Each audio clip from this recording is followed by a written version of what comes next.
palabra que da vida eterna.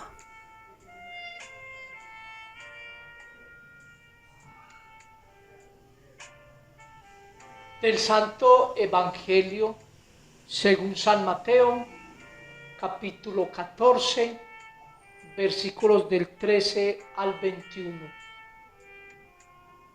En aquel tiempo, al enterarse Jesús de la muerte de Juan el Bautista, se marchó de allí en barca a un sitio tranquilo y apartado.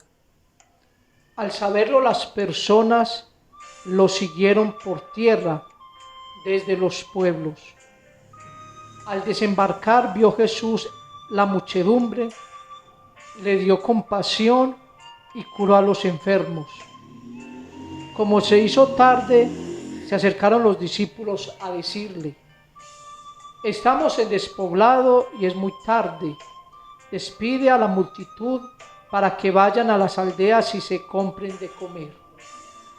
Jesús le replicó: no hace falta que se vayan, dadles vosotros de comer.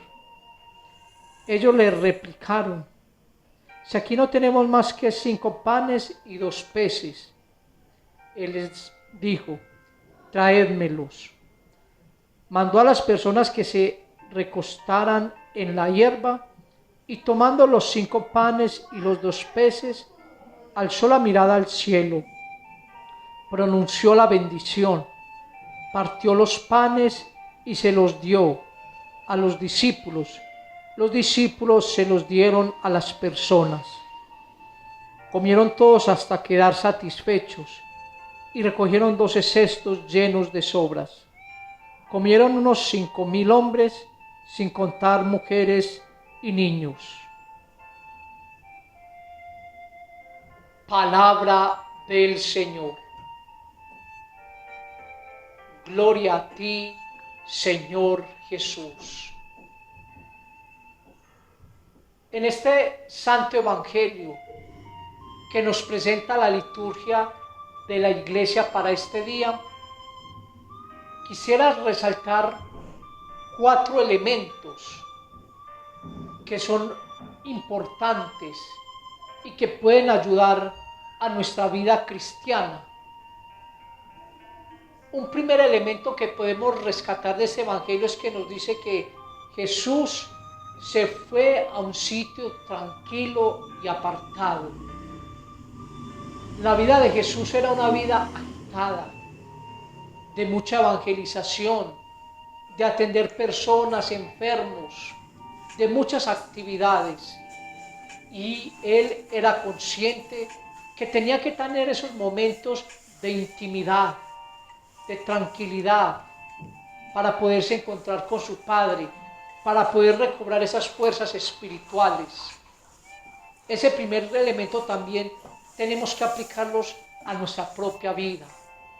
Un mundo que es tan bullicioso, un mundo tan agitado, tantas cosas por hacer, es necesario sacar ese espacio para retirarnos, para ir a lo íntimo de nuestro ser, para podernos encontrar con Dios y con nosotros mismos, para tener ese momento de intimidad, de reflexión, de meditación sobre nuestra propia vida y recobrar esas fuerzas espirituales para continuar ese camino.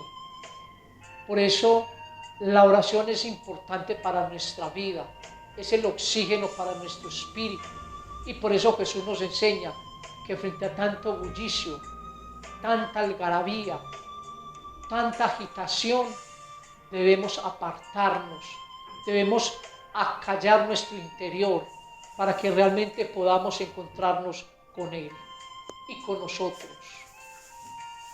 Pero un segundo elemento que podemos resaltar de este evangelio es que nos dice que Jesús, al ver tanta multitud, sintió compasión. Y el texto griego nos habla de que se estremecieron sus entrañas. Un dolor profundo salía de Jesús al ver a aquellas personas que tal vez estaban pasando necesidades, hambre. Jesús nos muestra su humanidad. Jesús nos muestra que siendo Dios ha asumido perfectamente nuestra humanidad, nuestros dolores, nuestros cansancios, y por eso Él también siente compasión, porque se ha revestido de esa humanidad y por lo tanto la comprende. Ha sido capaz de revestirse de esa humanidad frágil para rescatarnos a partir de ella misma.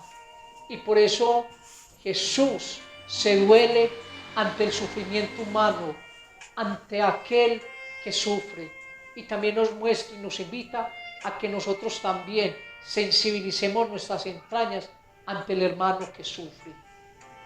Y un tercer elemento que podemos también rescatar de este evangelio es que Jesús obró ese milagro de la multiplicación del pan porque el hombre también cooperó con lo que tenía. 5 panes y 2 peces humanamente eran nada para tantas personas, pero cuando nosotros cooperamos con Dios, con lo poco que tenemos, Dios obra el milagro. Podemos decir que el milagro se da cuando el hombre pone lo pequeño y Dios pone su grandeza. Y por eso aquí se obra este milagro de la multiplicación del pan, porque el hombre puso lo que tenía, dio lo que tenía, y Dios puso lo suyo. Y por eso nos dice el Evangelio que se alimentaron muchas personas, una gran cantidad. ¿Qué tenemos hoy para darle al Señor, para ofrecerle al Señor, para que Él lo haga fructífero, para que Él lo multiplique en bien de los demás? Pongamos nuestros talentos, pongamos lo que tenemos al servicio de los hermanos y el Señor lo multiplicará en bendiciones. El Señor lo hará fructificar en bien de los demás. Pero también podríamos resaltar un cuarto elemento, y nos dice el Evangelio terminando que sobró, que alcanzó para todos y sobró, mostrando que las cosas de Dios, que la gracia de Dios, que la bondad de Dios no se agotan, no se acaban, no se termina. Por lo tanto, la gracia de Dios se sigue multiplicando, se sigue dando con generosidad, porque Dios no es tacaño, Dios no es amarrado, Dios da en grandes bendiciones. Y por eso, cuando nosotros damos lo mejor de nosotros, Dios lo multiplica en bendiciones para los demás y para uno mismo. Dios es generoso, Dios lo da todo en sobreabundancia. Pidámosle hoy al Señor esa gracia de que siempre pongamos lo que tenemos para el servicio de los demás, que sirvamos con nuestros talentos para que Dios sea glorificado y busquemos siempre el bien de nuestros hermanos. Que el Señor los bendiga, que nuestra Madre Santísima, la Virgen María, en este día los acompañe. Amén.